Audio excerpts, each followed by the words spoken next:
proceda a leitura da ata da sessão anterior. Bom dia, senhor presidente, colegas deputados, catarinenses que nos assistem. Primeiro, uma honra ladeá-lo aqui na condução dessa mesa. Leitura da ata da 52ª sessão ordinária da primeira sessão legislativa da 19ª legislatura da Assembleia Legislativa do Estado de Santa Catarina, realizada em 12 de junho de 2019, presidência Mauro de Nadal, secretarias Laércio Schuster, Padre Pedro Baldissera, Nilson Berlanda. Às 14 horas do dia 12 de junho de 2019, nesta cidade de Florianópolis, capital do Estado, reuniu-se a Assembleia Legislativa, havendo o quórum regimental, o senhor presidente declarou abertos os trabalhos e convidou o senhor deputado Padre Pedro Baldissera, segundo secretário, para proceder à leitura da ata da sessão anterior, que, em consonância com o parágrafo 1º do artigo 106, o senhor presidente deu-a por aprovada. Expediente, o senhor presidente solicitou que se procedesse à distribuição. Breves comunicações. Ocuparam a tribuna os senhores deputados Sargento Lima, Volney Weber, Silvio Drevik. Grande expediente. Neste horário, destina-se aos partidos políticos. Ocuparam a tribuna os senhores deputados Padre Pedro Baldissera, Ada de Luca, Ricardo Alba, Maurício Skudlak, Bloco Social Liberal, Ivan Nats, Paulinha, Bloco Social Democrático. Ordem do dia. Foram aprovadas as redações finais exaradas aos projetos de lei 297 de 2018, 002, 089, 097, 0177, 0178, todos de 2019. Foi aprovado em turno único o projeto de lei 088/2019. Foi mantido o veto em turno único pelo processo nominal, encaminhado pela mensagem número 21 de 2019, aposto ao projeto de lei complementar 37 de 2015, com a seguinte votação: 29 votos sim e sem qualquer voto contrário ou abstenção. Foi mantido o veto em turno único pelo processo nominal, encaminhado pela mensagem 1421/2018, aposto ao projeto de lei 369/2012, com a seguinte votação: 22 votos sim, 4 votos não e 2 abstenções. Ex ofício foi aprovado em turno único o projeto de lei 64/2018. Foram aprovados os pedidos de informação 255 a 257/2019 e as moções 271 a 274/2019. Outro sim, o senhor presidente deferiu os requerimentos 675 a 691/2019 e comunicou que encaminhará aos destinatários as indicações número 812 a 830/2019. Na sequência, o senhor presidente, por solicitação do senhor deputado Fernando Krelling, com a aquiescência dos líderes dos partidos, suspendeu a sessão, a fim de que a senhora desembargadora do Trabalho, Tereza Cristina Kotowski, fizesse uso da palavra para falar acerca do programa de combate ao trabalho infantil e estímulo à aprendizagem. Ato contínuo, o senhor presidente reabriu a sessão e anunciou o próximo horário. Explicações pessoais. Fizeram uso da tribuna os senhores deputados Bruno Souza, doutor Vicente Caropreso, José Milton Schaefer. Nada mais havendo, o senhor presidente, antes de encerrar a sessão, convocou outro especial para hoje, às 19 horas, para constar, lavrei a ata, e aqui a ata da sequência da 9ª sessão especial da primeira sessão legislativa, da 19ª legislatura, às 19 horas do dia 12 de junho de 2019, nessa cidade de Florianópolis, capital do Estado, reuniu-se a Assembleia Legislativa em sessão especial. Dando início à solenidade, o senhor presidente convidou as seguintes autoridades que foram nominadas para tomarem assento à mesa: excelentíssimo senhor ministro do Tribunal Superior do Trabalho, Breno Medeiros; excelentíssima senhora desembargadora do Trabalho, presidente do Tribunal Regional do Trabalho da 12ª Região, doutora Maria Heleda Migliorini; excelentíssima senhora desembargadora Rosane Portela Wolff. Neste ato, representando o excelentíssimo senhor presidente do Tribunal de Justiça de Santa Catarina, desembargador Rodrigo Colasso; excelentíssima senhora deputada estadual Luciane Carminati; excelentíssimos senhores deputados estaduais Dr. Vicente Caropreso e Sérgio Mota; excelentíssima senhora vice-presidente da Comissão do Direito da Criança e do Adolescente, Mariana Priscila Vignoli dos Santos. Neste ato, representando o senhor presidente da Ordem dos Advogados da Seção Santa Catarina, Dr. Rafael Horne, senhor presidente da Federação das Indústrias do Estado de Santa Catarina, Mário César Aguiar. Ato contínuo, o senhor presidente deu conhecimento ao plenário de que a sessão foi convocada por proposição do senhor deputado Júlio Garcia, e aprovada pelos demais parlamentares, em homenagem ao Dia Mundial contra o Trabalho Infantil. Nesse momento seguinte, houve a execução do hino nacional e a apresentação do vídeo institucional sobre o tema do programa do TRT 12, seguido da mensagem da coordenadora do Fórum Nacional. Prosseguindo, o senhor presidente convidou para fazerem uso da palavra a senhora deputada Luciane Carminati, bem como o senhor deputado Vicente Caro Preso. Na sequência, o senhor presidente convidou o mestre de cerimônias para proceder à nominata dos homenageados, que na oportunidade receberam honrarias do Poder Legislativo.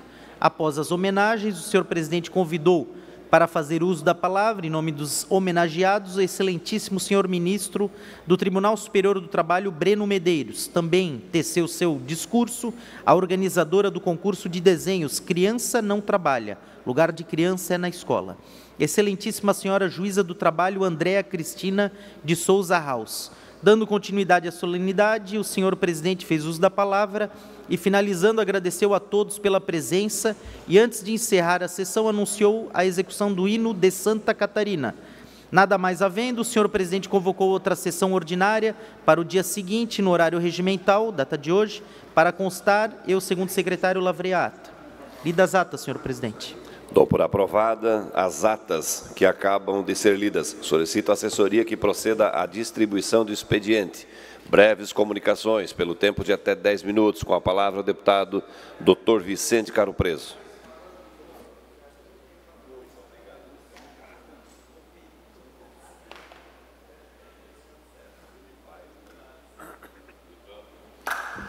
Bom dia, senhor presidente, senhoras e senhores deputados. Está em tramitação, nesta casa, um projeto de lei de minha autoria, projeto de lei 84/2019, que prevê que o secretário de Estado da Saúde apresente um relatório a cada 4 meses aqui no Parlamento com os índices de produtividade dos 13 hospitais públicos catarinenses. A admissibilidade dessa proposta foi aprovada na terça-feira, por unanimidade na CCJ. Agradeço aí ao presidente da CCJ, deputado Romildo Titon, e também aos demais membros da comissão, e especialmente o relator, deputado Fabiano da Luz, pela aprovação da admissibilidade da proposição.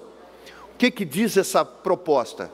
Essa proposta vai fazer com que as pessoas, as várias entidades que compõem o mundo da saúde, que possam avaliar a produtividade, quantos funcionários tem em cada hospital, quanto é gasto pelo custeio, qual é o gasto total de cada uma dessas unidades e o que elas produzem para o sistema SUS mensalmente ou quadrimestralmente, comparado isso às outras formas de administração dos hospitais, sejam eles filantrópicos ou sejam eles de organizações sociais. É importante se dizer isso porque, numa semana em que todos nós falamos sobre restrição de gastos, sobre avaliação de produção do setor público em relação à saúde, vamos comparar de uma maneira muito efetiva os dados que o secretário de Saúde poderá trazer, caso esse se transforme em lei, de uma maneira bem clara, bem aberta, para desmistificar de uma vez por todas qual é o gasto real com os hospitais públicos do nosso Estado. Nós sabemos que hoje no orçamento, nós gastamos 1/3 do orçamento da saúde para manter 13 hospitais, enquanto inúmeros outros hospitais estão com dificuldades. Aqui, nós temos que fazer agora um parênteses, né? Ontem foi selado, através do governador Moisés, uma aproximação muito grande com o setor filantrópico. Estão separados e reservados para esse ano já, a partir do próximo mês, 180 milhões de reais. E para o ano que vem, 300 milhões de reais.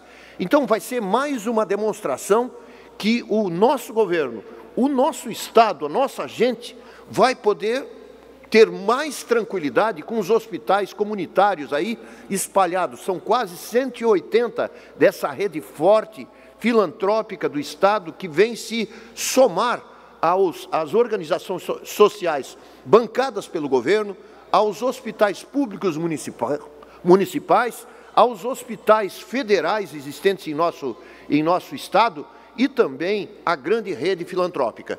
Então, esse conjunto é que darão o nível de medicina praticado aqui em nosso Estado, e o que nós queremos é que realmente, agora de uma vez por todas, se cele uma política de atendimento médico hospitalar, para daí sim os índices de Santa Catarina serem comparados aos melhores índices do Brasil.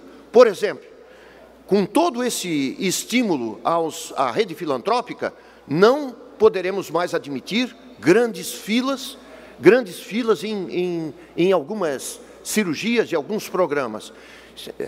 Ficará bem claro nesse pacto entre governo, Secretaria de Estado e a rede filantrópica, uma programação importante para atacar tanto o caso mais grave, mais agudo, que são os traumas, que é o setor de ortopedia, de oncologia, de oftalmologia, porque daí nós teremos sim, aqui nesse parlamento também, como em outras esferas, em outras instâncias, a missão de cobrar o zelo e o bom uso desses recursos tão difíceis, hoje em dia, de se obter dentro da área pública para a área privada.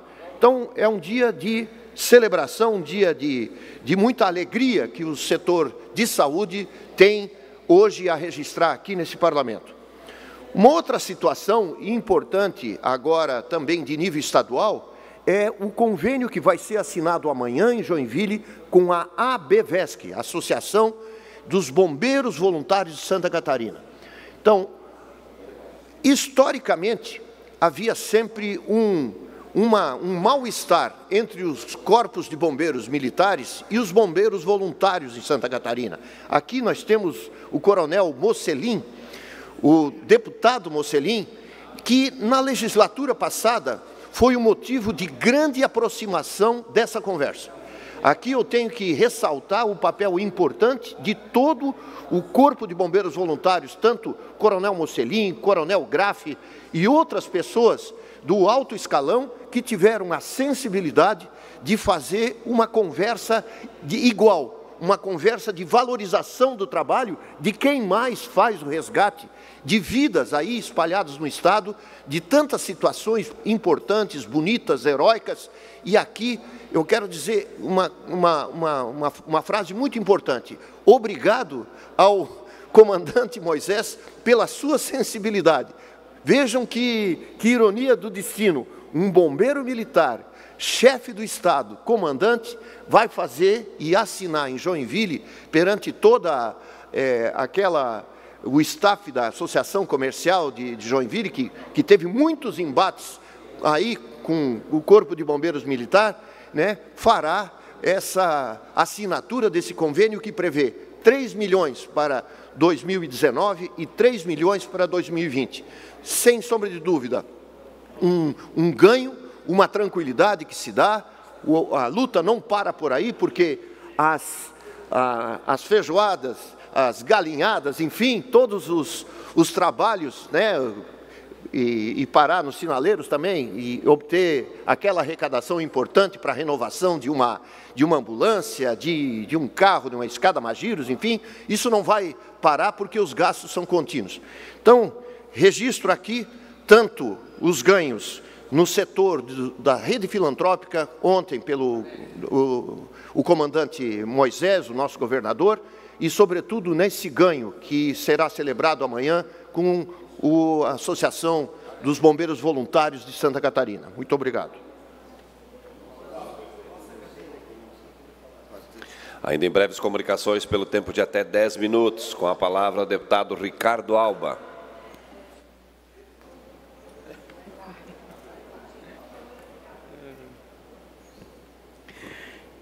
Bom dia, senhor presidente Júlio Garcia, colegas deputados, cidadão catarinense que nos assiste em todas as regiões da nossa bela e Santa Catarina. Quero começar o pronunciamento de hoje parabenizando o Jornal de Pomerode. 20 anos do Jornal de Pomerode, um tradicional veículo de comunicação que acompanha os novos tempos, que também está na web com transmissões em vídeos. Quero mandar um abraço aqui para o Mani e para toda a sua equipe de colaboradores, que faz um trabalho fantástico informando e formando opiniões, não só em Pomerode, mas em toda a região. Parabéns e que venham aí mais 20 anos de belos serviços prestados a toda a região. Quero, senhores deputados, dizer que em Santa Catarina, nenhum governador fez tanto pela saúde em tão pouco tempo, deputada Carminati. O governador Moisés, reunido ontem com os hospitais filantrópicos, anunciou que vai pagar sim os 180 milhões esse ano para a saúde, que aquela DIN vai ser retirada, que questionava a formalidade do processo legislativo, e anunciou ainda que no ano que vem, deputado João Amin, serão pagos, investidos na saúde, na rede dos filantrópicos, não 180 milhões, mas 300 milhões. 300 milhões no ano que vem. Ou seja, nenhum governador, até hoje, na história de Santa Catarina, assumiu um compromisso tão volumoso com os hospitais filantrópicos, como vem fazendo o nosso governador Moisés. E aqui, eu trago alguns exemplos. 600 mil para o Hospital Mais C, em Caçador. Equipamento, torre de vídeo, para o Hospital Teresa Ramos, de Lages. Autorizou a licitação de 10 milhões para o Hospital Regional do Oeste. Renovou o convênio com o Hospital Santo Antônio, de Blumenau. A garganta não está boa hoje, mas as informações estão. E terça-feira, vai no Teatro Pedro Ivo Campos anunciar os novos convênios com os hospitais de todo o estado de Santa Catarina, inclusive com o Hospital Santa Isabel de Blumenau. Então, está aqui o reforço do compromisso do governador Moisés com a rede dos hospitais filantrópicos de Santa Catarina. Concedo a parte à deputada Paulinha. Meu amigo deputado Alba, eu quero lhe dizer que quando acompanhei a notícia, fiquei extremamente feliz e quero aqui também deixar essa mensagem de gratidão ao governador e, claro, enaltecer a luta dos hospitais filantrópicos, da rede, dos deputados que estiveram envolvidos, o deputado Zamilton, que também atua nessa área, o nosso querido Vicente Caro Preso, que está também na Comissão de Saúde, lutaram muito para que a gente conseguisse equacionar essa aresta e fiquei muito, muito, muito feliz de saber que foi além da nossa expectativa. Como bem disseste, não foram 180, mas 300 milhões à disposição dos hospitais filantrópicos dessa rede que realmente nos atende tão bem. E eu quero também lhe dizer que tenho falado do seu trabalho e do trabalho do deputado Mocelin na nossa região, em busca de recursos para o Ruth Cardoso, o nosso envolvimento no Pequeno Anjo e também agora na conclusão da Padre Pio. É um novo desafio que a gente tem aí para alinhar, ajustar com o secretário de Saúde e conto com o trabalho esplendoroso que Vossa Excelência vem fazendo na nossa região. Obrigada. Parabéns, deputada. Esse é um trabalho de muitas mãos, mas que encontra um eco muito forte no governo do Estado. Nunca houve um convênio de custeio mensal para o Hospital Santa Isabel em Blumenau, referência não só estadual, mas nacional em transplante. E nós estamos levando, o governador Moisés está levando um convênio mensal para o Hospital Santa Isabel e vamos levar ainda para outros filantrópicos da região. Convênio renovado com Santo Antônio em Blumenau, convênio novo com o Hospital Santa Isabel. Tem também que melhorar a questão do aporte para o Hospital de Gaspar, tem que também olhar para o Hospital da Vila e os hospitais da região como um todo. Mas fica o anúncio aqui de que nunca nenhum governo anterior fez tanto pelos hospitais filantrópicos de Santa Catarina como o governador Moisés vem fazendo. Ele vai pagar os 180 milhões esse ano e anunciou para o ano que vem 300 milhões na conta dos hospitais filantrópicos, que atendem aproximadamente 70% de toda a demanda hospitalar de Santa Catarina. Então é o reconhecimento de várias ações de governo, inclusive dos aportes financeiros que o governador do estado vem fazendo na saúde. Um governador que entrou no dia 1º de janeiro com 658 credores. E na última vez que eu olhei, já estava em 222, pagando a dívida, inclusive legada pelas gestões anteriores, já pagou mais de 130 milhões da dívida pública na saúde e ainda consegue fazer aportes, investimentos necessários que decorrem do enxugamento da máquina pública, que decorre da extinção de 2.054 cargos comissionados, que vai gerar uma economia de 124 milhões por ano, levando saúde para você, catarinense. Definitivamente, colocamos lá um bombeiro para apagar a chama da gastança no estado de Santa Catarina. Um grande abraço a todos. Ainda em breves comunicações, pelo tempo de até 10 minutos, com a palavra a deputada Paulinha.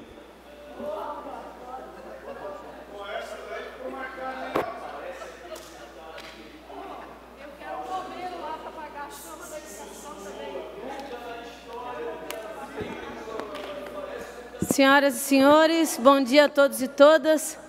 A minha fala hoje será breve, provável que não tome todo o tempo disponível. Mais que tudo, eu quero aqui também aproveitar o momento que se discute, senhor presidente, essa pauta da saúde, para reiterar a necessária articulação que precisa ser promovida para que nós equacionemos a situação dos hospitais aqui da região da Anfre. Falo, como dizia há pouco aqui para o meu querido colega que me antecedeu na tribuna, sobre a situação do Ruth Cardoso, o próprio Pequeno Anjo, que é um hospital hoje mantido pela Univale, e também o Marieta, mais notadamente na conclusão da unidade Padre Pio. São pautas que não podem ficar pretéritas para o ano vindouro. As urgências são de tal gravidade, porque nós estamos, sim, correndo o risco de perder ainda o atendimento que tem salvado vidas hoje na nossa região, em razão de falta de recursos, mas também de falta de articulação regional. O prefeito Fabrício, ele tomou a medida de pedir, no que se refere ao RUT, uma espécie de diagnóstico, né, que foi concluído recentemente e que aponta um déficit de 5 milhões de reais, todo custeado pelo município. É claro que o município precisa fazer a sua parte. O hospital não tem alvará ainda. Alguns documentos precisam ser vencidos de forma burocrática, mas eu acho que rapidamente nós vamos rever essa condição. O que não dá é para a gente correr o risco de fechar aquela porta, porque o município chegou no auge do limite, né? E ele é, sim, um hospital que atende regionalmente.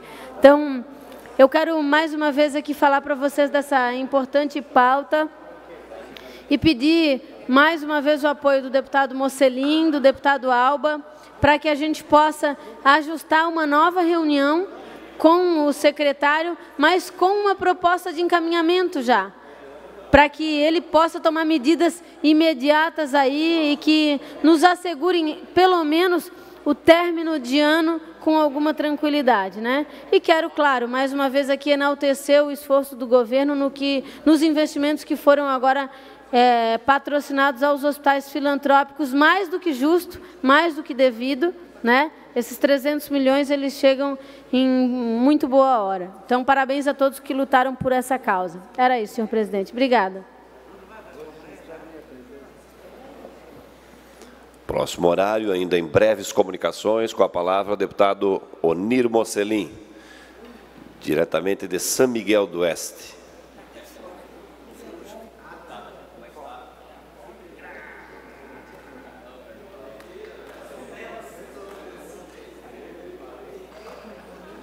São Miguel do Oeste, não, Bandeirantes. mas hoje é de Itajaí mesmo.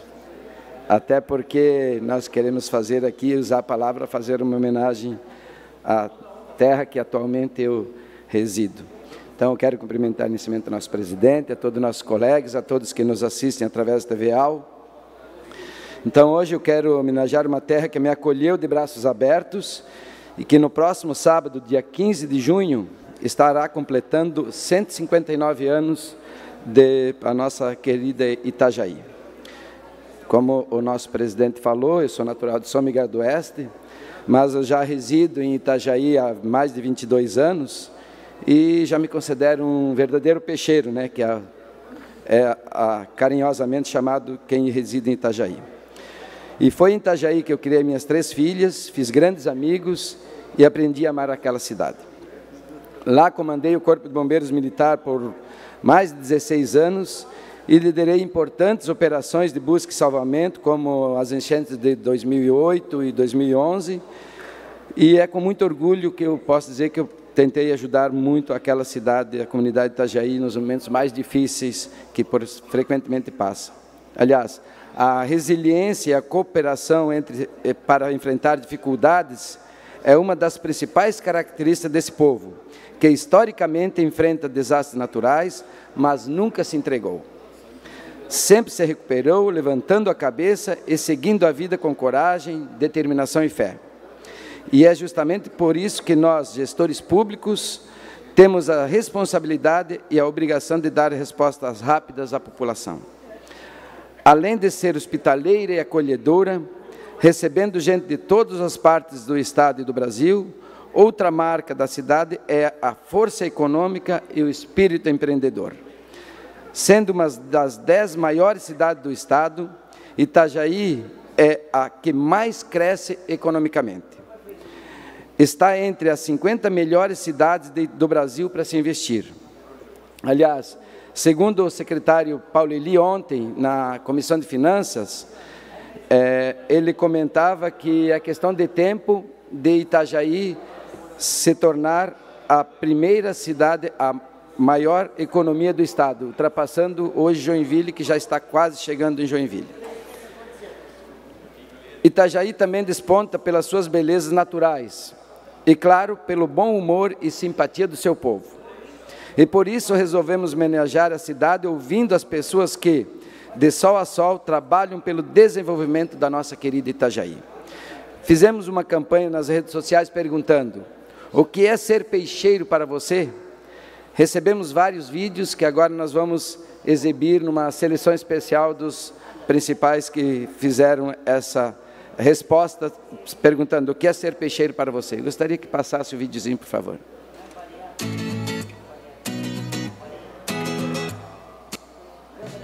Prestativo, acolhedor, é um povo acolhedor. É muito bom. Itajaí é uma cidade em desenvolvimento e cada vez está desenvolvendo mais. E é a futura Nova York, nossa aqui do Brasil, vai ser a New York City. Reinventar cada dia uma nova amizade, porque a gente conhece muitas pessoas da região, né? Do Brasil inteiro, parece que para em Itajaí. Ser peixeiro para mim é ter sempre uma cultura diferente, que a gente tem uma cultura muito legal daqui, é fazer fofoca, botar a cadeira na frente de casa e fazer fofoca com os vizinhos, crescer na rua e jogar bola, brincar de esconde-esconde e comer a famosa tainha, que é tudo, né? É muito importante também lembrar das nossas origens e culturas. É ser feliz, é ser alegre, é um povo resiliente que não se abate com as coisas ruins que acontecem, mas que realmente se une para um ajudar o outro. Conhecer esse povo de Itajaí há 15 anos atrás é muito interessante, o povo é muito receptivo. Eu sinto uma amizade grande, assim, que a pessoa conversa uma vez contigo, dá um bom dia, já cada vez que te encontra, te cumprimenta. E o interessante é que é um povo receptivo, que não tem nada de errado. Qualquer coisa eles vêm, conversam, resolvem. Eu gosto muito de Itajaí por esse motivo. É apresentar a nossa cidade de Itajaí para grandes operadores logísticos, clientes e indústrias e falar com o maior prazer de uma cidade portuária, de uma cidade com praia, de uma cidade com lazer, de uma cidade limpa e de oportunidade de crescimento. Isso para mim é ser peixeiro. Fala aí. Ser peixeiro na cidade de Itajaí é andar, é caminhar, lugar turístico da cidade. Tem muito lugar bonito aqui na cidade. Para mim é um dos melhores lugares de Santa Catarina é Itajaí. Foi o melhor lugar. E é você ir no rio com a tua vara ou também com a tua tarrafa, fisgar o peixe, trazer para dentro do teu barco e principalmente deixar ele prontinho para depois se alimentar, né? Com certeza. Por isso que o trabalho peixeiro é esse: ser firme, forte e ser guerreiro. Primeiro que veio, que engrandeceu essa cidade, foi através da pesca. Depois veio o porto, mas a pesca ainda é fundamental de Itajaí. Primeira coisa é, nós estamos aqui no rio, na praia, é comer peixe quase todo dia, né? É pescar, é comer peixe, é gostar da tainha, da nossa sardinha aqui. E viver aqui no litoral aqui, não precisa ser peixeiro. Tem uma qualidade de vida na cidade, entendeu? Um trânsito bom para circular, que não tem hoje. Emprego para a cidade, desenvolvimento para a cidade, né? Conviver todo dia com uma cidade linda, uma natureza maravilhosa. E ser peixeiro também é batalhar todos os dias e nunca desistir, para que essa cidade seja cada vez melhor, eu tenho um futuro lindo. Ser peixeiro para mim é saber receber os que vêm de fora, é abrir o coração e as portas da cidade para aqueles que largam tudo em seu estado, cidade ou até país para tentar algo numa cidade melhor como Itajaí. Como vocês me receberam 9 anos atrás. Isso é ser peixeiro. Então, parabéns peixeiros, parabéns Itajaí pelos seus 159 anos. Eu acho que eu ainda tenho um tempinho, né? Eu queria aproveitar esse restante de tempo para fazer uma homenagem ao Corpo de Bombeiros Militar de Santa Catarina, que hoje comemora 16 anos da emancipação política e administrativa da Polícia Militar. Então, foi em 13 de junho de 2003, através da Emenda Constitucional 033, que o Corpo de Bombeiros Militar se emancipou da PM. E nesse período, desde a sua emancipação, o Corpo de Bombeiros passou de em torno de 45 cidades que estavam presentes para hoje para 139 cidades. A maior vantagem também foi na formação na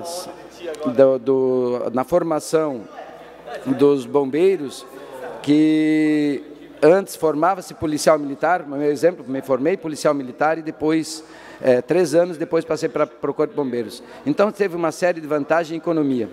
E nós, nesse período, crescemos muito, o Corpo de Bombeiros Militar cresceu muito nesses 16 anos. E aqui nós temos alguns números que podem mostrar o quanto o Corpo de Bombeiros Militar representa na sua importância para Santa Catarina. Um exemplo, nós atendemos, só no ano passado, o Corpo de Bombeiros Militar de Santa Catarina atendeu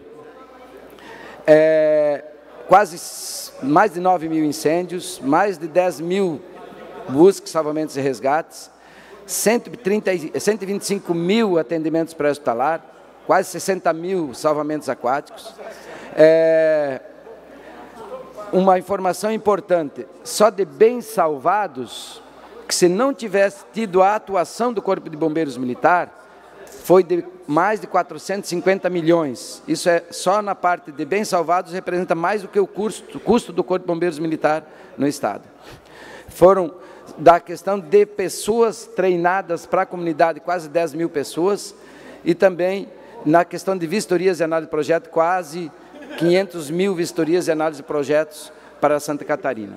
Então, eu quero aproveitar também para que hoje nós teremos a passagem de comando, ou fazer uma homenagem também para o coronel, pode tirar essa, para o coronel Edupércio Prates, que da minha turma, que está deixando o comando geral do Corpo de Bombeiros, foi o que criou o serviço de salvamento aéreo do Estado, através dos helicópteros, e que e que hoje, após mais de 36 anos de serviço, de belíssimo serviço, deixa a corporação. Então, quero fazer uma homenagem especial a ele, parabenizá-lo por esse belo comando que fez, desejar muitas saúde e paz para a sua merecida reserva remunerada.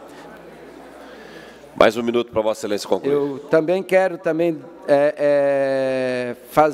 dar as boas-vindas ao novo comandante, o Charles Vieira, que estará assumindo o comando hoje à tarde, ali no Centro de Ensino do Corpo de Bombeiros. Desejar a ele muito sucesso nesse novo empreendimento, e eu sei pela sua capacidade, pela forma de agir e relacionamento externo e interno, que fará um excelente comando. Então, desejar ao Coronel Vieira um excelente comando, e ao Edupércio Prates desejar muita saúde e paz para a sua reserva. Obrigado.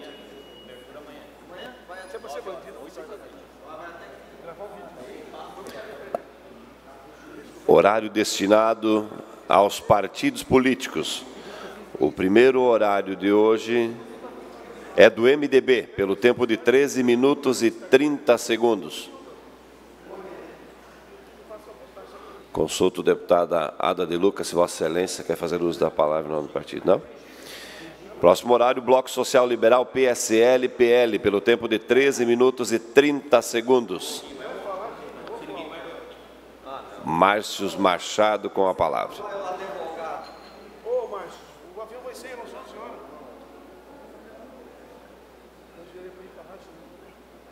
Eu declino aquela minha outra lá. Bom dia a todos e a todas. Primeiramente, cumprimento o presidente em exercício, deputado Mauro de Nadal, deputadas, deputados, o público que se faz presente aqui nas galerias, quem nos assiste nos canais respectivos, TVAL, na rádio, nas redes sociais. Senhor presidente, o que me vem à tribuna hoje, nós tivemos uma reunião muito importante nessa semana com o secretário da Infraestrutura, Carlos Hessler, sobre algumas demandas da Serra Catarinense. E uma das demandas é sobre o Caminhos da Neve, já aqui levantado por minha pessoa algumas vezes. Essa SC 114, que vai ser desafetada, isso é, vai sair do governo, a estrutura, passar para a União. Ela vai ligar a Serra Gaúcha com a Serra de Santa Catarina. O que aconteceu? O Exército fez uma obra grande e o convênio acaba no final do ano. Só que ainda faltam 10 quilômetros não pavimentados. E nessa reunião, onde estavam presentes a deputada Carmen Zanotto, senador Jorginho Melo, prefeito Giovanni de São Joaquim, prefeito Zili de Urubici, e nós, conversando com os técnicos, foi assim levantado que aqueles 10 quilômetros não pavimentados ainda pertencem ao município de São Joaquim. E os pavimentados há pouco tempo é do Estado. E o que nós precisamos fazer? Nós precisamos desafetar essa área, entregando para o Estado fazer os projetos adequados e aí a gente fazer os andamentos para que a União tome conta desse trecho. Nesse Caminhos da Neve, é uma SC muito importante. E existe uma ponte que liga o Rio Grande do Sul com Santa Catarina, chamada Ponte das Goiabeiras. É uma ponte bem polêmica, que com as fortes chuvas a ponte acabou sendo destruída, e até, infelizmente, um dos moradores estava lá para arrumar a ponte e acabou falecendo. Então, para a gente ver como é que é a estrutura. Então, além disso, estava o Zeziel, que é um representante do Rio Grande do Sul. Enfim, então, conseguimos grandes avanços dentro dessa pauta. Outra pauta importante, que assim foi levantada, SC 370.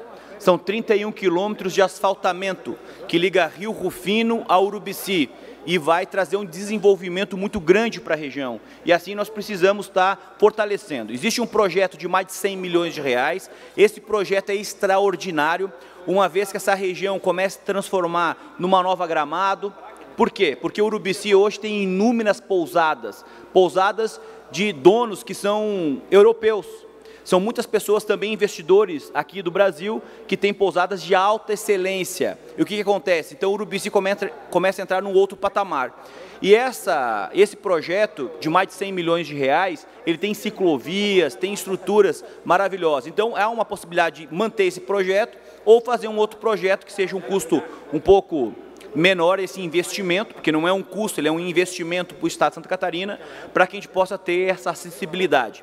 Outra pauta importante também, lá o deputado Fabiano da Luz passou pela Serra Catarinense e levantou a SC 390, Anita Garibaldi e Celso Ramos. A obra está parada, também foi questionada para o secretário, e o que está precisando agora, na realidade, são os recursos para que dê andamento nessas obras que está prejudicando o erário público, uma vez que a base estrutural foi feita, faltando colocar a massa asfáltica. Senhor presidente, também nessa pauta nós tivemos a Serra do Rio do Rastro, aqui levantada também pelo deputado Volney Weber, essa pauta trazida com o prefeito Zili de Urubici, no qual nós tivemos uma reunião com o comandante Kleber Machado, do Exército, que tem uma unidade lá em Lages. O Exército já está fazendo trabalho em Urubici, e o que nós precisamos fazer? Que eles continuem para dar andamento nessa importante serra, que é a Serra do Rio do Rastro, que vai fazer uma conexão do sul do estado com a região serrana. Então, também foi pautado. Outra questão importante, SC 114, que passa pelo município de Palmeira, e lá com a prefeita Fernanda Córdova, nós também levantamos uma questão que está atípica, algo realmente que a gente não consegue entender. Foi feita aquela base de concreto maravilhosa, que vai ter uma durabilidade de mais de 50 anos, só que ele ilhou a cidade no sentido de a área industrial de Palmeira não tem acesso à cidade. Então, nós precisamos ter um acesso, e assim foi levantado, mas isso já está sendo trabalhado desde quando iniciou as obras. Então, nós pedimos esse apoio ao secretário e, assim, entendemos que é importante para que a região serrana, especialmente o município de Palmeira, possa ter esse acesso da área industrial com o município. Logo, terei uma reunião com o secretário Ricardo, da Agricultura, no qual nós teremos o presidente da Associação Brasileira de Cultivo de Lúpulo. O que significa isso? Existem quatro bases para a produção de cerveja. Uma delas é o lúpulo. Até 2014, no Brasil não se produzia lúpulo. Por quê? Porque era muito caro, muito caro. E daí, com um abençoado lá da Serra da Mantiqueira, fazendo algumas articulações, conseguiu fazer uma tecnologia que é possível hoje produzir lúpulo. E o lúpulo é interessante nesse cultivo, que ele não é como se fosse uma parreira, ele tem que ter uma estrutura alta de 6 metros, 8 metros, para que ele possa ter o cultivo adequado. Então, o Lages já está produzindo, então nós vamos estar apresentando essa proposta de incentivo para a produção de lúpulo, que vai trazer algo extraordinário para a questão econômica do nosso estado, uma vez que essa planta ela é de origem europeia e da Ásia, e agora começa a vir para cá. Grande parte, a maior parte das importações desse produto é importado. Então, a partir desse momento de produzindo lúpulo de qualidade, lúpulo que vem agregar valor para as cervejeiras, tanto artesanais quanto a de produção em massa, a gente pode sim estar criando uma estrutura diferenciada dentro dessa logística.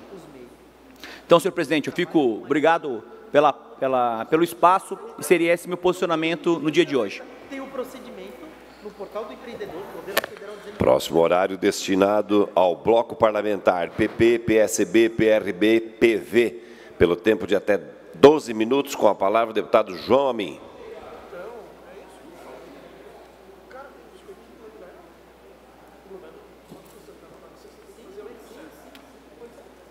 Senhor presidente, senhoras e senhores que nos acompanham aqui na Assembleia, pela TV, pela rádio, eu venho fazer hoje um pronunciamento sobre a situação da Eletrosul, né? É uma pena que a deputada Luciane estava até agora há pouco aqui no plenário. A deputada Luciane voltou ao plenário. Ela teve uma atitude muito proativa, mobilizou a sociedade em audiência pública na defesa pela Eletrosul em Santa Catarina. Essa atitude do governo Bolsonaro, pelo menos anunciada, não pode vir de encontro ao que Santa Catarina vem representando ao governo. A gente vê aí pelo menos o número de parlamentares que vão votar a favor da reforma da Previdência. Não sei se há outro estado com um maior número percentual de parlamentares a favor, como Santa Catarina. A própria votação no primeiro turno e no segundo turno ao governo Bolsonaro em Santa Catarina, onde no primeiro turno foi a maior do Brasil e no segundo turno, se eu não me engano, foi a segunda votação. A Eletrosul é uma sociedade anônima de economia mista de capital, fechado, subsidiária da Eletrobras, que atua como concessionária de serviços públicos de transmissão e produtora independente de geração de energia elétrica. A empresa, constituída em 23 de dezembro de 1968 e autorizada a funcionar pelo Decreto 64395 de 1969, possui sede em Florianópolis, Santa Catarina, e atua nos 3 estados da região sul, além de Mato Grosso do Sul, Rondônia, Mato Grosso e Pará, contemplando mais de 30 milhões de habitantes. Atualmente, o sistema eletroenergético da Eletrosul é composto por 91 subestações, um conversor de frequência, 12.967 quilômetros de linha de transmissão, 23 mil torres, 93.400 quilômetros de cabos e 27.214 MVA de capacidade de transmissão. A empresa possui, além da sede, 5 divisões regionais nos estados da região sul e no Mato Grosso do Sul e um escritório regional no Distrito Federal. A empresa operacionaliza sua missão institucional de atuar no mercado de energia de forma integrada, rentável e sustentável, mediante a participação em leilões de concessões de projetos de geração, transmissão de energia conduzidos pela Agência Nacional de Energia Elétrica, a ANEEL, de forma corporativa ou em parceria. Para se ter uma ideia, a Eletrosul anunciou em 2017 um lucro líquido de 347 milhões. A receita líquida, que engloba as atividades de geração, transmissão e comercialização, cresceu 15,4% em relação a 2016, totalizando 1,732 bilhão. Destaque para a contribuição positiva da geração e da comercialização, principalmente pela venda de energia no ambiente livre. Dito isso, foi com perplexidade que a sociedade de Santa Catarina, a sociedade catarinense, foi comunicada da possibilidade de incorporação da Eletrosul pela gaúcha CGTE, Companhia de Geração Térmica de Energia Elétrica. Tal incorporação, na prática, significa a extinção da Eletrosul e a incorporação de seus ativos e demais obrigações pela GTE. A perplexidade de Santa Catarina em relação a esta iniciativa decorre do que vem sendo chamado de incorporação às avessas. Em 2018, a Eletrosul teve um lucro de 207 milhões, enquanto a CGTE apresentou, pasmem, um prejuízo de 562 milhões. Os prejuízos acumulados da CGTE nos últimos 4 anos ultrapassa 4 bilhões de reais. A Eletrosul é a única empresa estatal com visão regional e federal, com sede em Santa Catarina. Com a sua incorporação pela vizinha deficitária, acarretaria em perda anual de 60 milhões de reais do Fundo de Participação dos Estados, além da empresa maior estar sendo incorporada por uma menor, o que, convenhamos, seria uma obscenidade. Com base nesses argumentos, reitero o inconformismo que consterna toda a sociedade catarinense e solicito o encaminhamento de moção de apelo ao governo federal em favor da Eletrosul em Santa Catarina. Concedo a parte ao deputado Alba. Vou assinar com Vossa Excelência porque concordo e é um absurdo a Eletrosul, há 50 anos em Santa Catarina, sediada em Florianópolis, uma das empresas mais superavitárias de Santa Catarina, com bilhões investidos aqui, ser incorporada por uma empresa gaúcha, CGTE, deficitária. Uma superavitária ser incorporada por uma deficitária. Uma empresa que orgulha todos nós catarinenses, uma das empresas mais importantes, ser incorporado por uma empresa quebrada e que trabalha com energia suja. A energia da Eletrosul, uma energia limpa. Então não tem cabimento nenhum. Esse processo, essa intenção, remonta a 2015, mas o que causa muita estranheza, deputado, é essa pressa do ministro de Minas e Energia em fazer essa incorporação sem justificativa, sem apelo técnico, sem balanço econômico-financeiro que demonstre essa necessidade de incorporação, sem nenhum critério que justifique essa incorporação que vai prejudicar não só o setor energético, mas todos os catarinenses. Me coloco ao lado de Vossa Excelência para a batalha em defesa da Eletrosul aqui em Santa Catarina. Obrigado, deputado Alba. Mais uma vez, fazer o registro da mobilização que a deputada Luciane fez aqui na Assembleia, de todo o Fórum Parlamentar Catarinense, independente de partido, os nossos 3 senadores, os 16 deputados federais, seja PSL, PT, PP, PMDB, todos os catarinenses em busca dos nossos direitos, né? Seria uma obscenidade se isso acontecesse. Deputada Ada De Luca. Deputado Jamin, parabéns pelo seu pronunciamento, quero me incorporar também nessa luta. E eu tenho uma coisinha só, eu queria entender. Em tom pejorativo mesmo, eu queria entender.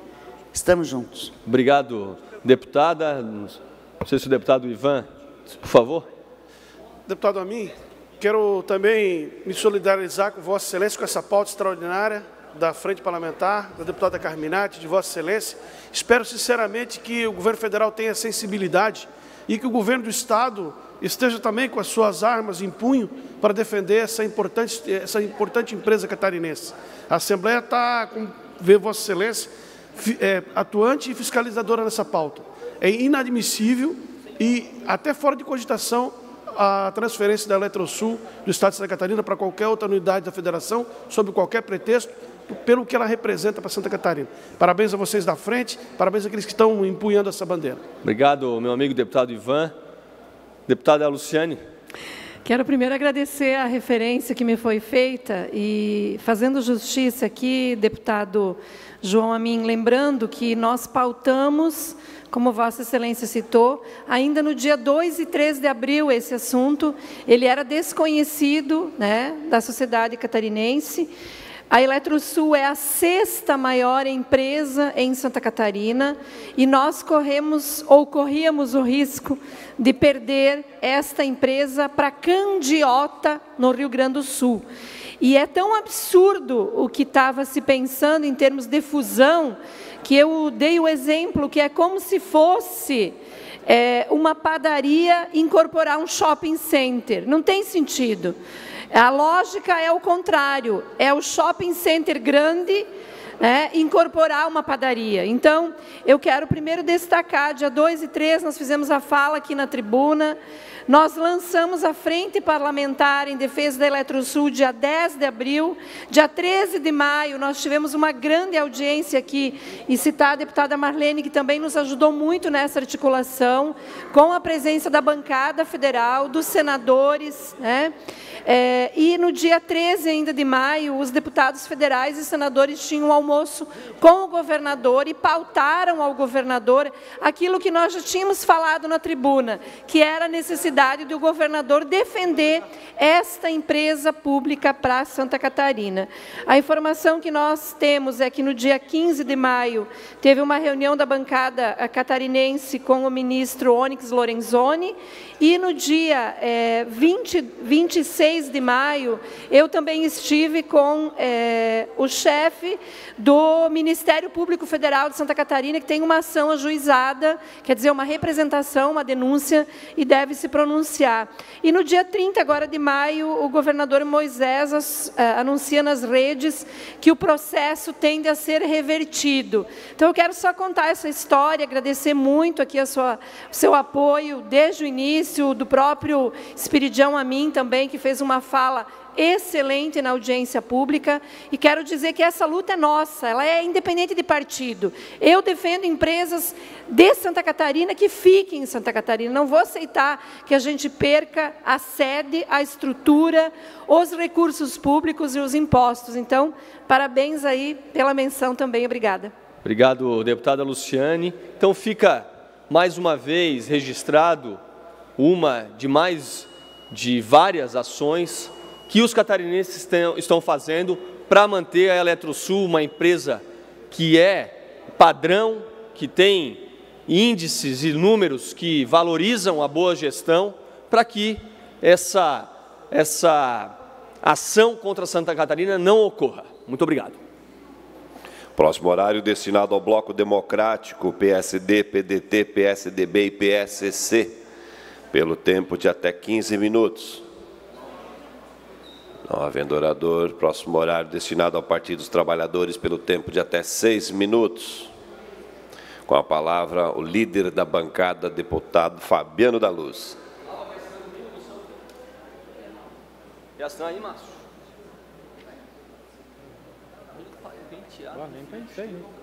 Nem pensei. Senhor presidente, senhores deputados, deputadas, a todos que nos acompanham, a todos da TV AL, de todas as redes sociais que a TV e que a LESC disponibiliza para que as pessoas possam nos acompanhar. Eu venho aqui trazer um relato, senhores deputados. Na semana passada nós fizemos na cidade de Papanduva uma audiência pública para debater o problema do xisto em Santa Catarina. E na oportunidade estivemos juntamente com o deputado Vicente Carro Preso, visitando o município de São Mateus, no Paraná, para conhecer a extração de xisto que a Petrobras tem lá, os benefícios, os malefícios, o que é que tem de bom, o que é que tem de ruim nesse processo. E fomos para a Assembleia com muita apreensão daquilo que nós conversamos com lideranças na cidade de São Mateus, com associação comercial, com moradores, com lideranças políticas que nos relataram todas as situações que nos chamaram muita atenção, até porque Santa Catarina, na região de Papanduvas, existe um pedido de licença para exploração de xisto numa área de 50 mil hectares, num corredor que descobriram de uma grande quantidade de xisto, que começa na divisa com o Paraná, ali em Três Barras e Papanduvas, e vai até Concórdia. Existem dois sistemas de extração do xisto. Um que é o sistema fracking, que é o que perfura, faz o mesmo processo de coleta de petróleo e atravessa o aquífero Guarani, que é altamente poluente, e que, inclusive, senhores deputados, a Assembleia Legislativa do Paraná aprovou por unanimidade a proibição da exploração do xisto do sistema fracking. E só não proibiu o sistema convencional justamente porque a Petrobras está instalada em São Mateus. Mas, segundo o relato das lideranças políticas, segundo o relato da associação comercial e de moradores, se fosse hoje, eles não permitiriam a instalação da Petrobras em São Mateus pelo que está causando. Os problemas respiratórios da população, os problemas de saúde, incidência de câncer, contaminação da água, e também hoje a dificuldade de se trazer empresas para o município de São Mateus, porque ninguém quer se instalar ao redor de onde está essa extração de xisto da Petrobras. E o fato é que existe na Agência Nacional de Mineração, nos órgãos de Santa Catarina, o pedido de licença para a extração do xisto em Santa Catarina. E a audiência pública reuniu mais de 1.200 pessoas e todos que tomaram conhecimento do problema estão dizendo não à exploração de xisto. Inclusive, o deputado Cobalcini já elaborou um projeto de lei proibindo a extração de xisto em Santa Catarina. Nós somos relatores desse projeto, estamos agora tecnicamente buscando todas as informações e eu peço que os deputados tenham muita noção e consciência do que é isto. Porque se retiram todas as camadas de rocha do sistema tradicional em até 60 metros de profundidade, se extraem essas rochas, essa rocha é levada para onde tem todos os equipamentos, é submetida a tratamentos químicos e com fogo e com calor, é extraído todo esse produto das rochas e esta rocha vai e é devolvida ao solo catarinense com mais de 200 produtos químicos que vão lá contaminar a água, contaminar o solo e causar um grande problema social e ambiental para Santa Catarina. Inclusive, nós visitamos áreas de recuperação em que só se planta mato, não se pode plantar lavouras, somente a recuperação ambiental através de mato. E o que nós vimos, árvores caídas, ou seja, a mata demorando para se recompor, porque não tem mais força, não tem mais sustentação o solo, não tem mais firmeza. É triste de ver. E eu espero que todos os deputados se unam nessa causa para que a gente não transforme Santa Catarina num estado em que as pessoas evitem de visitar, evitam de investir e que nós possamos aqui estar enfrentando futuramente inúmeros problemas de saúde, de câncer, problemas respiratórios, como enfrenta o Paraná hoje, e nós, quem sabe, numa união dos deputados, evitar isso em Santa Catarina. Concedo a parte ao nobre deputado Ricardo Alba, Vossa Excelência, com a palavra. E que estou com uma gravata vermelha hoje ainda. Não, o senhor está elegante, ainda mais magrinho desse jeito.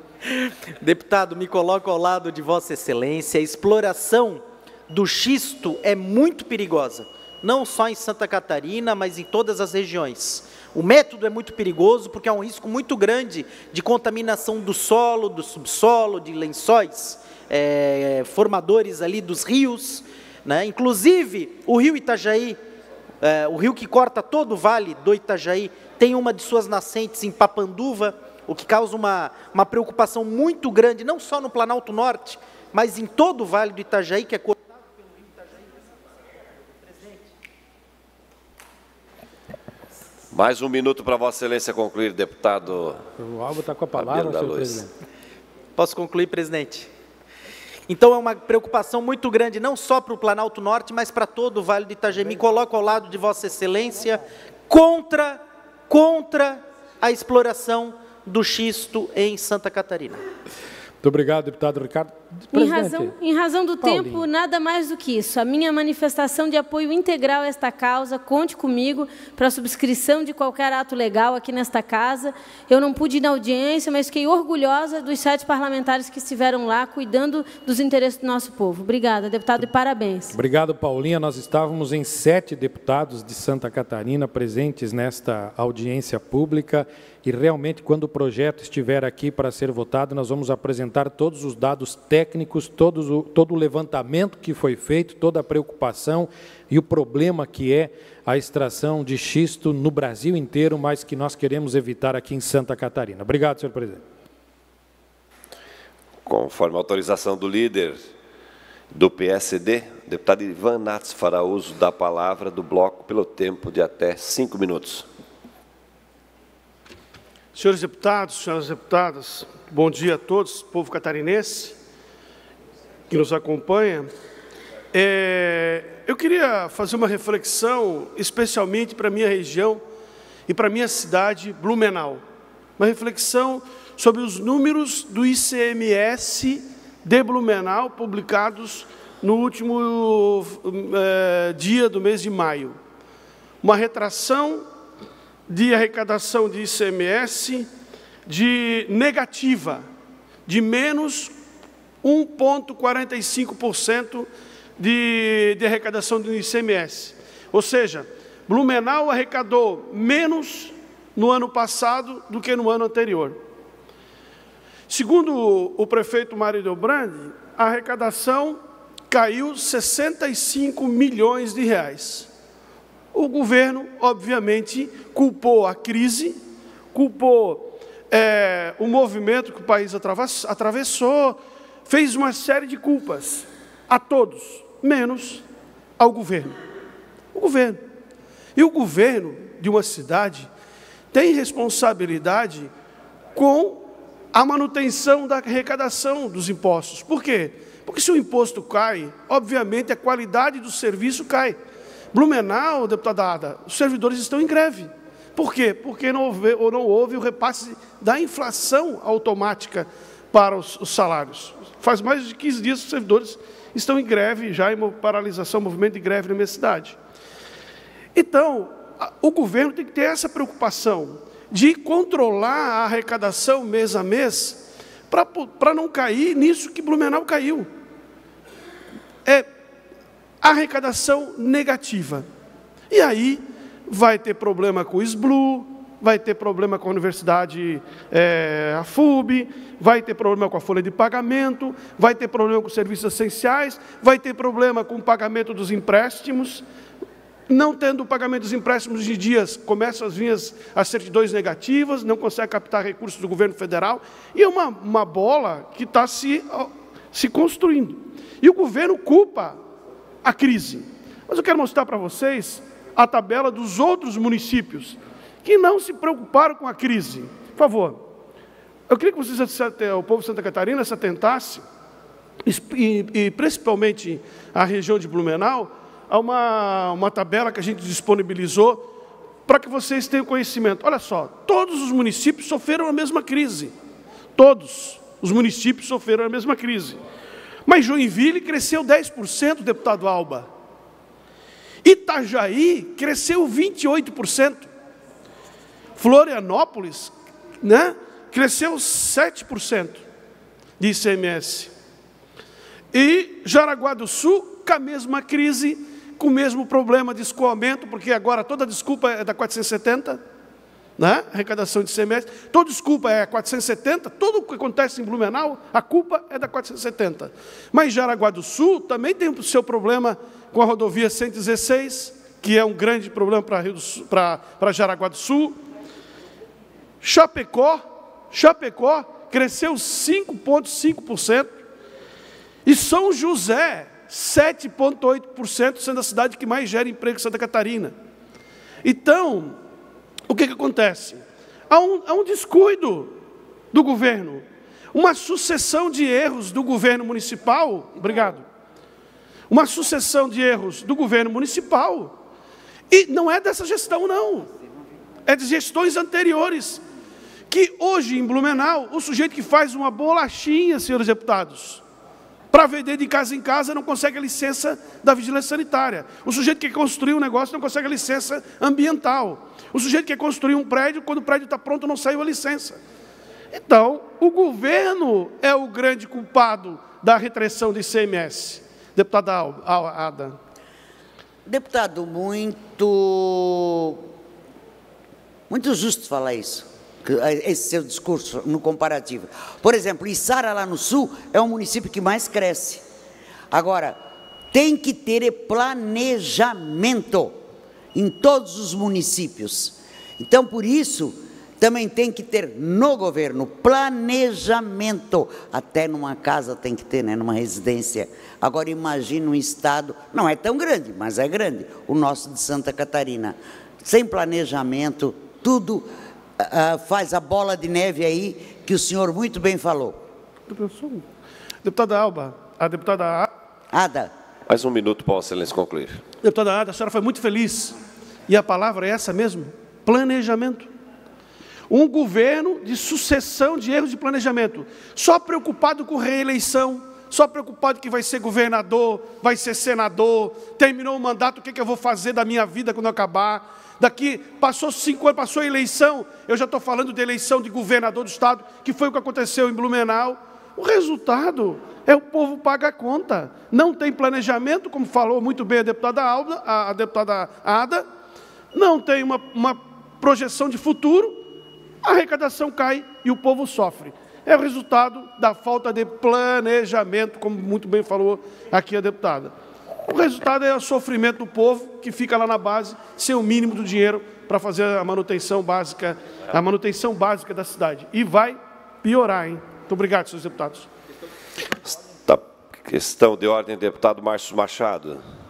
Senhor presidente, só para registrar, as obras para conclusão do Hospital Teresa Ramos em Lages, faltam 2% apenas, foram paralisadas. Infelizmente não veio o recurso para a empreiteira, prejudicando toda aquela estrutura. Há equipamentos que têm validade de 1 ano, já estão há 6 meses parados e precisa que a obra seja concluída. Só para registrar essa questão tão importante para a Serra Catarinense e para o Estado também. Obrigado, presidente. Esta presidência suspende a presente sessão para que possamos atender requerimento de Sua Excelência a deputada Marlene Fengler, que requer a suspensão para que a senhorita Temis Durante, presidente e fundadora, possa divulgar o projeto Tour Social desenvolvido pela entidade Hope House. Tudo certo. Bom dia, presidente, bom dia, demais colegas. Hoje eu quero trazer para vocês o exemplo de alguém que faz a diferença na nossa sociedade. Talvez alguns lembrem aqui da minha manifestação que eu fiz no início do meu mandato, falando da minha intenção de valorizar pessoas, entidades que, de alguma forma, desenvolvem projetos, ações que contribuem para melhorar a sociedade que nós vivemos. E eu penso que dar visibilidade a quem faz a diferença para melhorar a nossa sociedade é uma forma de estimular outros a fazerem a sua parte. É um jeito de inspirar boas ações nesse tempo em que estamos vivendo tão marcado pela intolerância. Nós somos bombardeados diariamente por notícias ruins, mas é preciso saber que tem muita gente fazendo coisas boas. Hoje eu quero que vocês conheçam a Temis Durante, que coordena o Instituto Hope House aqui no Estado. E esse instituto ele desenvolve, entre outras ações, um que chamou muito a minha atenção, que é o Tour Social. Essa iniciativa é uma forma de juntar as pontas entre entidades que precisam do apoio de pessoas dispostas a trabalhar pelo próximo. O Tour Social mostra para a sociedade e para as pessoas projetos e ações positivas desenvolvidas no município. E, dessa forma, dando visibilidade a essas ações, consegue estreitar os laços entre quem precisa de apoio e quem quer ajudar. Como já disse anteriormente, a minha intenção é abrir espaço nessa casa, nessa tribuna, para que pessoas como a Temis possam falar de suas ações. Temis, obrigada por aceitar o convite e, por favor, apresente aqui a sua ação para que todos possam conhecer. Bom dia a todos. Eu agradeço muito a deputada Marlene pelo convite de a gente poder estar compartilhando e reverberando também ações, não somente como a nossa, como uma instituição não governamental que atua aqui no município de Florianópolis, mas também outras entidades que fazem um trabalho de relevância social em nosso município e também alcança outros municípios e também outros estados. O Instituto Hope House, para introduzir vocês, ele começou com uma ideia de levar a introdução técnica artística para adolescentes e pré-adolescentes institucionalizados. É um grupo de jovens que precisam de uma atenção focada neles e oportunizando a eles outras frentes, outras possibilidades também de encontrarem, eles descobrirem os seus próprios talentos. E da mesma forma, por ser uma organização pequena, desde 2012, a gente aprendendo, a gente foi reverberando nossas ações com os nossos voluntários, com a nossa equipe, pela internet, engajando pessoas de relevância na internet. Então, assim, a gente começou a ter uma demanda de recebimento de doações, sendo um captador de insumos, recursos e até mesmo doações de móveis. E a gente começou, o que a gente faz com isso? Se nosso trabalho é dar cursos de artes para os abrigos locais aqui no município de Florianópolis, nós atendemos hoje aqui com a parceria junto com o CMDCA do município, junto com a Secretaria de Assistência Social, a gente tem uma rede de 4 abrigos ligados a nós que acolhem adolescentes aqui no município e da mesma forma a gente começou a ver, precisamos aprender a como realmente prestar um serviço social de qualidade. Então, a gente começou a, não somente aos abrigos, distribuímos essas doações, a gente começou a aprender com organizações que executam um trabalho de relevância há décadas. Então, tínhamos que escutá-los para como a gente pudesse aprender a fazer o social tão bem feito como eles faziam. Mas a gente viu também que eles eram necessitários de algo, que daqui a pouco era tão fácil para a gente, por engajar um pessoal mais novo, voluntários que são engajados na internet, a gente quis ajudá-los de alguma forma para reverberar as ações deles também na internet. E assim a gente começou a visitar organização por organização, aprendendo a como eles trabalham, o que eles precisavam e assim levando as pessoas a conhecerem a sociedade civil, agentes públicos, empresários, que pudessem de alguma forma se engajar naquela organização, naquela ação, naquele eixo de ação. Às vezes é com o idoso acolhido, é com pessoas com deficiência física, pessoas não somente menores em vulnerabilidade, que são institucionalizados, que é o nosso caso, mas também outras frentes. E aí nasceu, então, o Tour Social. Começamos a levar pessoas a conhecerem trabalhos que nos impactavam. E assim a gente foi, então, aumentando o nosso alcance. Nós temos hoje turmas como o Instituto Hope House, turmas de artes aqui em Florianópolis, nós temos uma média de 20 alunos por curso, e no Rio de Janeiro, que foi através da Vara da Infância, que conheceu nosso trabalho e que nos convidou a trabalhar com 5 abrigos no Rio de Janeiro, e hoje atuamos com 40 alunos no Rio de Janeiro. Então, como instituto, nós temos aí 60 atendimentos a 100 durante um ano, conforme os cursos, mas com o Tour Social a gente viu que o nosso alcance era muito maior. Nós alcançamos diretamente uma média de 2.000 pessoas ano. E a gente viu que, nossa, vale a pena a gente conhecer trabalhos, a gente aprender a trabalhar colaborativamente, potencializando essas ações. E para vocês conhecerem um pouquinho mais como funciona, eu vou explicando quando está passando, eu quero convidar para vocês acompanharem o vídeo de um desses tours que nós fizemos aqui na cidade. Pode dar o play aí, por favor, mesa? Obrigada. Tem até um sonzinho, não sei se dá para escutar Esse tour aconteceu aqui em Florianópolis. Nós visitamos nesse dia a SIC, que é a instituição aqui da cidade de Florianópolis, que tem um trabalho maravilhoso com cegos. Nós visitamos a Comosg, que é uma associação de moradores aqui local, que trabalha com atendimento contra turno de crianças em vulnerabilidade. Nós visitamos também um projeto que é realizado ali na geração da Chico, na Chico Mendes. E isso tudo foi sendo desenvolvido de uma forma, porque os nossos voluntários não podem ter um acesso tão aberto nas organizações de acolhimento, por todo um trabalhar, um cuidado. Então, a gente começou a levar essas pessoas a acompanhar a nossa distribuição de doações.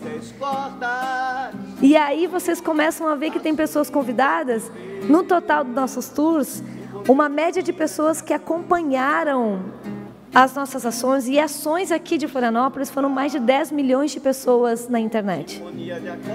Porque convidados com relevância na internet, a gente convidava eles para poderem se engajar, e de uma certa forma eles engajavam na causa da adoção, se engajavam na causa das organizações locais, E com certeza muitas pessoas queriam até saber mais, porque a gente recebeu muitos contatos de e-mails de pessoas de outras cidades, estados, querendo saber como é que poderiam ajudar, como é que poderiam levar o tour social para a sua cidade. E isso mostra Santa Catarina, de uma certa forma, sendo relevante, reverberando as ações que são feitas pelo povo catarinense, e não somente pelo povo, mas engajando pessoas, sendo referência para outros, como esse estado acolhe. Eu sou do Rio Grande do Sul, eu vim para cá para terminar minha faculdade, e aqui fiz morada, e hoje, de uma certa forma, sirvo a esse estado, engajando pessoas e conhecendo como esse estado é aberto para ações sociais. Então a gente começou a ver essa possibilidade e estar aqui nessa tribuna. Posso falar tribuna, é isso? Tá certo? Falar aqui e ao convite da deputada é ver que como, na verdade, podemos também influenciar a vocês, também agentes, representantes políticos aqui, a conhecerem as organizações das suas regiões e ver que vocês podem reverberar também. A gente começou com as organizações e aqui quase ninguém tinha Instagram. E uma geração mais nova começa a acompanhar as ações pelo Instagram, pelo Twitter, e começa, poxa, quero me engajar. A gente vai fazer agora, no próximo sábado, em parceria com o Transforma Brasil, uma ação que vai ser a Beleza no Abrigo. A gente, em 24 horas, a gente quer levar uma média de 30 pessoas, em 24 horas já tem quase 30 na internet. Então, é isso que a gente tem que mostrar para as redes o que está sendo feito com relevância no Estado, e aqui como um canal. Então, convido vocês até para quererem saber mais. A deputada e a sua equipe, a deputada Marlene, tem os nossos contatos, até tem ali depois a imagem com os contatos do Instituto, para mostrar para vocês que a gente abre com um projeto, a gente reverbera muito mais. Então, é isso aí, gente. Eu quero agradecer a deputada mais uma vez, né, a casa, por ser mais um canal para reverberações do bem. Muito obrigada. Pela ordem, senhor presidente. Pela ordem, deputada Ada de Luca. É Tamis, não é o nome dela? Perfeitamente.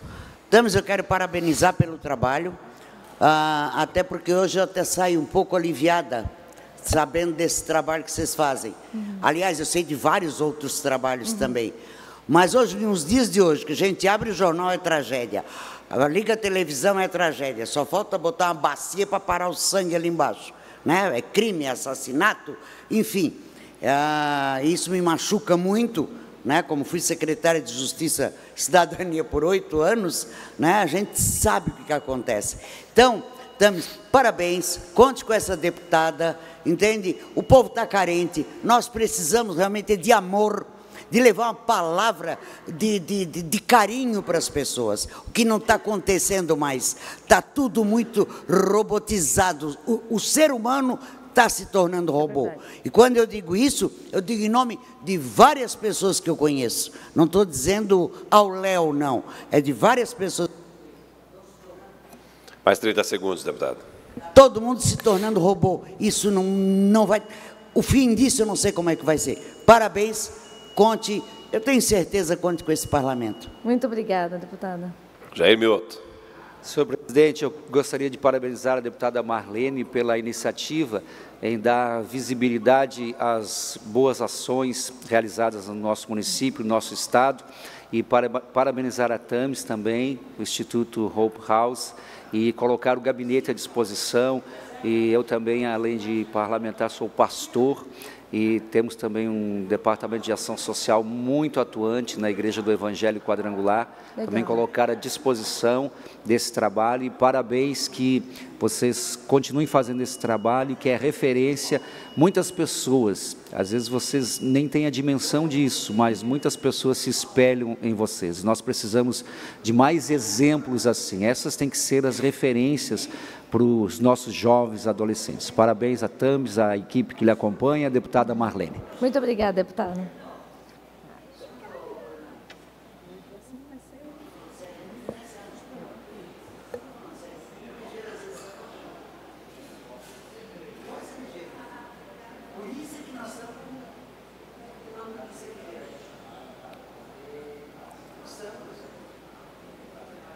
Reabertos os trabalhos, passamos à ordem do dia. Votação da redação final do projeto de lei 64.6/2018, autor deputado Mauro de Nadal, institui a carteira de identificação do autista no âmbito do Estado de Santa Catarina. Deputados que aprovam permaneçam como se encontram. Aprovado. Votação da redação final do projeto de lei 88.3/2019, autoria do deputado Altair Silva. Altera o anexo 1 da Lei 17.335 de 2017, que consolida as leis que dispõem sobre a instituição de datas e festividades alusivas no Estado de Santa Catarina, para instituir a data de 25 de agosto como Dia Estadual de Imigração Polonesa. Deputados que aprovam permaneçam como se encontram. Aprovado. Pedido de informação 258, autoria do deputado Adeluca, solicitando ao secretário da Infraestrutura informações acerca das obras da construção da ciclofaixa no trecho da rodovia BR-101 ao centro de Jaguaruna. Em discussão.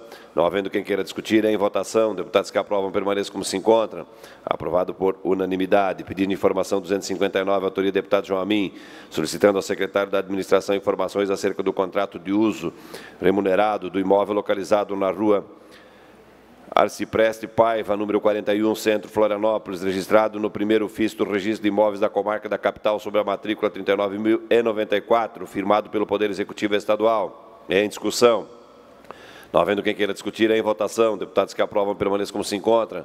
Aprovado por unanimidade. Moção 275, autoria do deputado Márcio Machado, apelando ao senador Jorginho Melo e à deputada federal Carmen Zanotto, para que enviem esforços pela aprovação da proposta de emenda à Constituição 171/93, que trata da redução da maioridade penal. Em discussão. Não havendo quem queira discutir, em votação. Deputados que aprovam permaneçam como se encontram.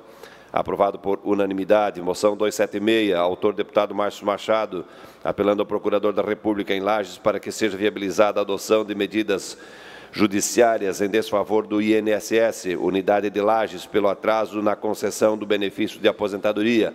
Em discussão. Não havendo quem queira discutir, em votação. Deputados que aprovam permaneçam como se encontram. Aprovado por unanimidade. Esta presidência comunica que defere os seguintes requerimentos. Requerimento 692, autoria do deputado Ivan Nats. Requerimento 693, autoria deputada Ada De Luca. Requerimento 694, autoria deputado Fernando Krelink. Requerimento 695, autoria Comissão de Transportes e Desenvolvimento Urbano. Esta presidência comunica que encaminhará aos destinatários, conforme determina o regimento interno, as seguintes indicações. Indicação 831, deputado João Amin. Indicação 832, deputado Márcio Machado. Indicação 833, deputado Bruno Souza. Indicação 834, deputada Ana Campagnolo. Indicações 835 a 838, deputado Valdir Cobalcini. Fim da ordem do dia, passamos às explicações pessoais. Não havendo orador inscrito para falar na sessão de hoje, esta presidência, antes de encerrar a sessão, convoca outra solene para esta sexta-feira, às 19 horas, em Curitibanos, comemoração aos 150 anos de fundação do município. Está encerrada a presente sessão.